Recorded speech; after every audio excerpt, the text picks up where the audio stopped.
I get asked this question a lot. Why did I actually choose to come to Plymouth?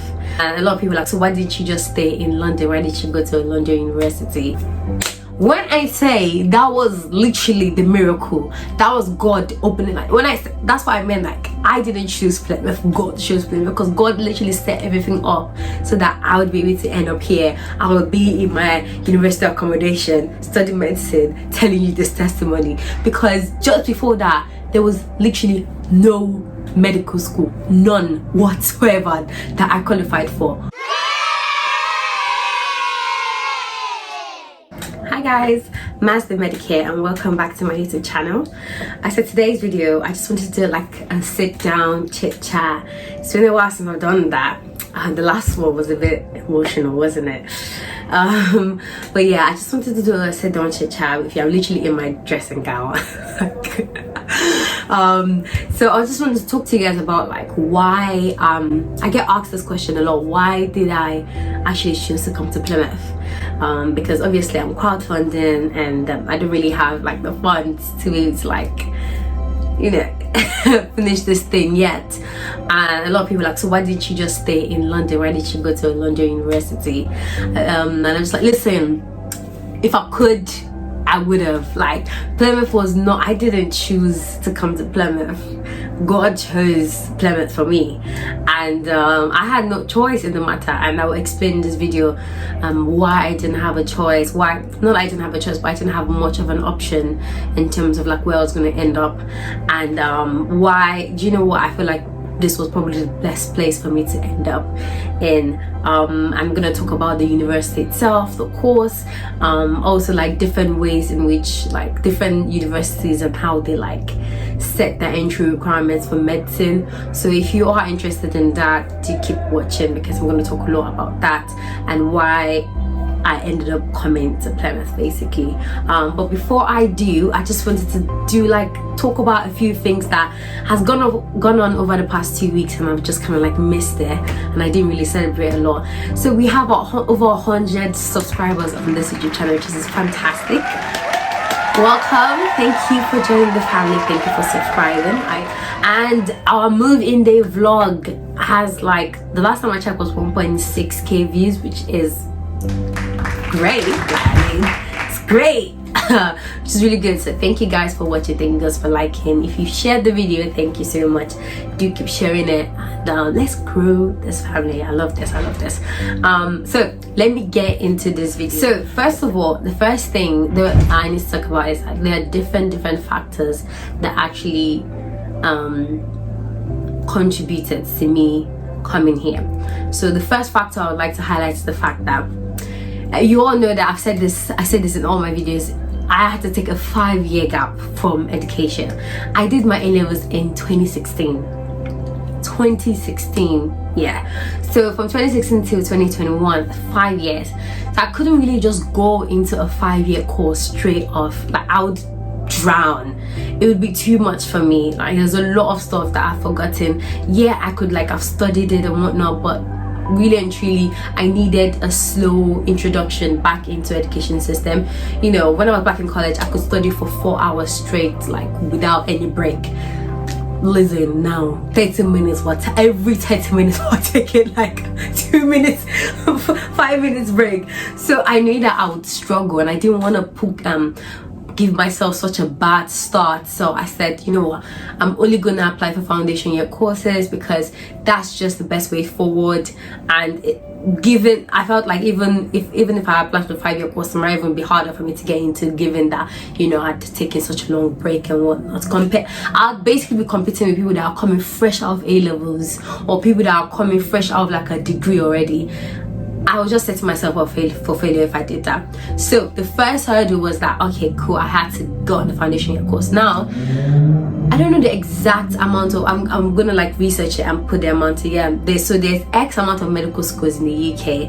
Of that X amount of medical schools, only 18 actually offer like a foundation year or gateway into medicine.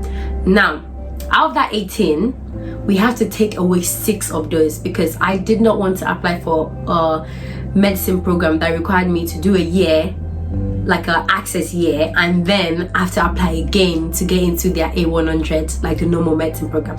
I wanted the one that it was just this continuous progression, like the foundation year was part of it. It wasn't separate, so I didn't have to like do another exam. I just had to pass the year to go on to the first year. So that's 6 gone. So there were only 12 medical schools that actually had the foundation year course that I was looking for. Course, and I'm now down to 12. I did extensive research on each and every one of these medical schools because I wanted to make sure that if I was applying, if I was going to choose the one I apply for, I'll choose the one that I knew that I could definitely get into. Because it's the foundation year course, it's actually harder to get into than the normal 5-year course. They don't tell you this, but foundation year is a lot harder to. They have very strict eligibility criteria, which means that you have to fit into them. If you don't fit into them, then you're just not, like, there's just no way. I researched every university and I had to take them off my list. Like, I wish I wrote everything in the book, but everything had to like cross them out because I just kept finding reasons why I wasn't eligible for them.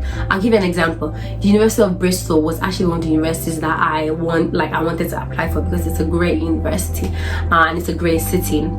I feel like We Belong, the charity organization I'm part of, we've done a lot of work with the university, so they're quite like knowledgeable about students with precarious immigration status, which obviously I fall under. So Bristol, for their foundation year course, which was like a 6-year course like the one in Plymouth, my grades were too high for me to apply for there. So the minimum grade that they want, if you were going to have a grade of AAB or higher, and mine was higher than AAB, you do not qualify for the course. So that ruled me out completely for that one. University of Manchester, you can't have done chemistry, biology, A-levels for you to be on that course. They want you to have non-science background for you to be able to do their foundation year, so I couldn't apply for that. So University of Southampton, their eligibility criteria, you have to like have free school meals and stuff like that. I did get free school meals. I got free school meals when I did my GCSEs and my A-levels. I did get that, and I proved that I did. I even hounded my old college to send a letter to me to the university to show that I did get free school meals. I do meet all these criteria. However, they said that because I didn't get the free school meal the year I was applying for their course, I couldn't be eligible. So it's only for students that are doing A-levels at that time, because there's no way I could qualify for it because I already left school. Do you understand what I'm saying? So they literally just rejected my whole application because I did not get the free school meal the year I was applying, even though I already got it.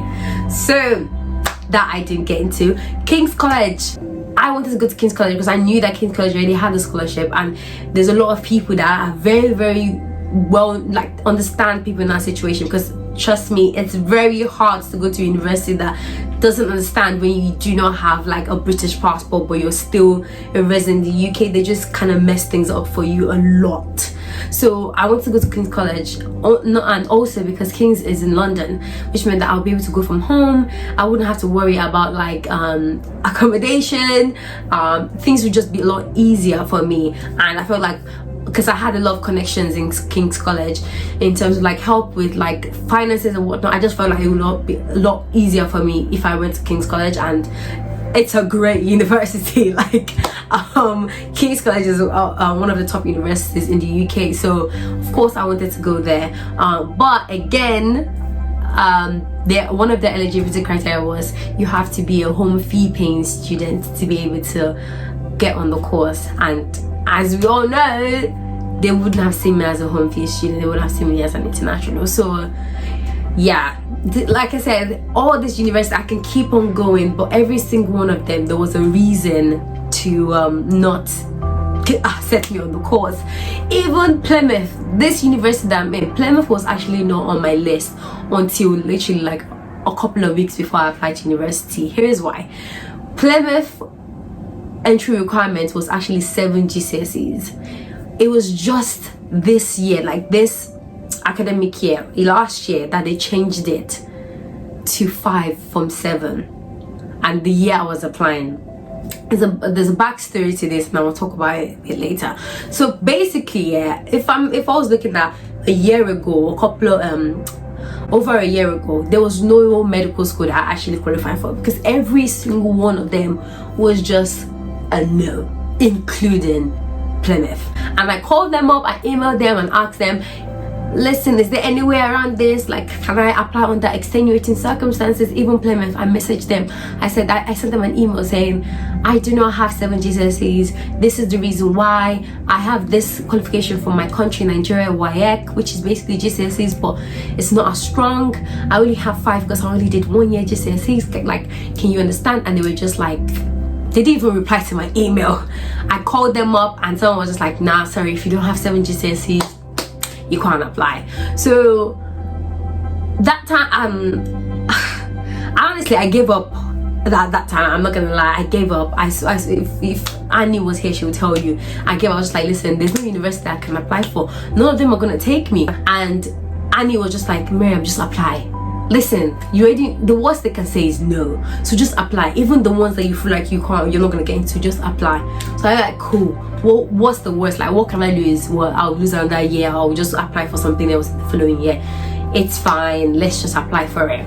Cool. So I was gonna apply for Southampton, Kings, I think Liverpool as well, and then probably like East Anglia or something, or Hull York or something like that was going to be my 4th one, because you apply for 4 medical schools.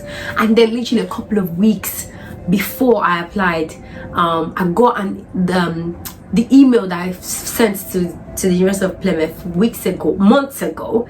Someone replied to the email saying, oh, we've changed our eligibility criteria from 7 GCSEs to 5 GCSEs, so you will qualify. When I say that was literally the miracle, that was God opening, like, when I said, that's what I meant, like, I didn't choose Plymouth, God chose Plymouth, because God literally set everything up so that I would be able to end up here. I would be in my university accommodation, studying medicine, telling you this testimony, because just before that, there was literally no medical school, none whatsoever, that I qualified for.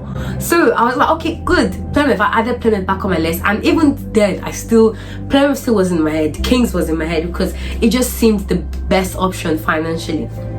So I applied for everything.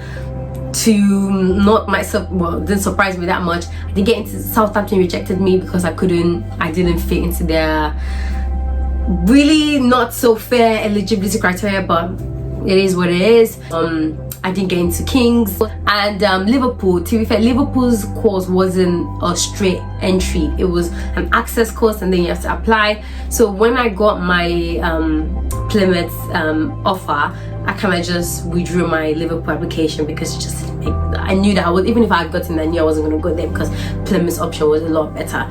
So you see that there wasn't actually much of a choice in terms of me coming here, because the only medical school in the entire UK, well, I think the only medical school in the entire UK that I could apply for, I got in.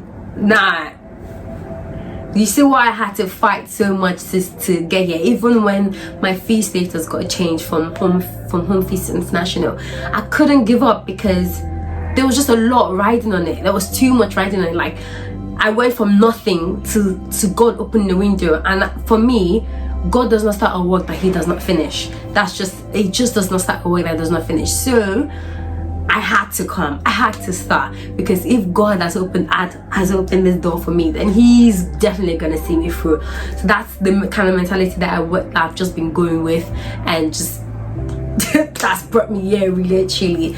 But I really feel like this is actually the best place for me, because London is very distracting. There's a lot of distractions in London for me. I have my family, I have my friends. There's a lot of distraction for me in London, and coming to Plymouth is like, it's so far away that I can't just be like, oh, I'm gonna dip back into London. It's so far away, as you guys know. And there's air in this place. Like, London is so like toxic. Not like, no, I'm not saying like bad, but I'm just saying this, London is busy, it's very busy, everything is just always happening. We're here, it's just fresh air. There's breeze. There's actually breeze in this place. As you can see, I'm not wearing makeup. My skin looks fresh. Like, your gut is fresh. And this place is quite like, it's a very small city. I was saying this like my first week here, that I've not said excuse me since I've been walking around this Plymouth, not once. In London, just to go from one station to another, you've said excuse me to 20 times. Like, excuse me, I'm trying to, like, no, the road is free. You can just be gallivanting everywhere. There's no like obstruction, and like my accommodation is right next to the sea. I can just take a stroll, like, just have, it's just such a nice place to be. It feels free, and I feel like God really wanted to take me away from where I was and put me in this place so that I can be like, I can be focused. That's it. I can focus, because here I have less distractions and I can actually focus on myself, on my career, on my studies. So yeah, I'm really excited. I'm really glad that I'm here. Even till now, I still don't know what's gonna happen next year. I don't know how I'm gonna pay for the remaining 5 years. I feel like this year is pretty much settled, apart from like just eating and every day today. That one, God help me with that. I need to get a job. I've been applying for jobs. I haven't got one yet, but hopefully I get one soon. But in terms of like other things, yeah, this year is pretty much, you know, it's doable. Next year, stay tuned. I don't know, but I have faith, I have hope. God has something, so it's fine. But yeah, I think I don't want to make this video too long. This is where I'm gonna end it. But I will say, please do check out my GoFundMe. As always, I'm still crowdfunding. The crowdfunding is for my accommodation for the whole 6 years.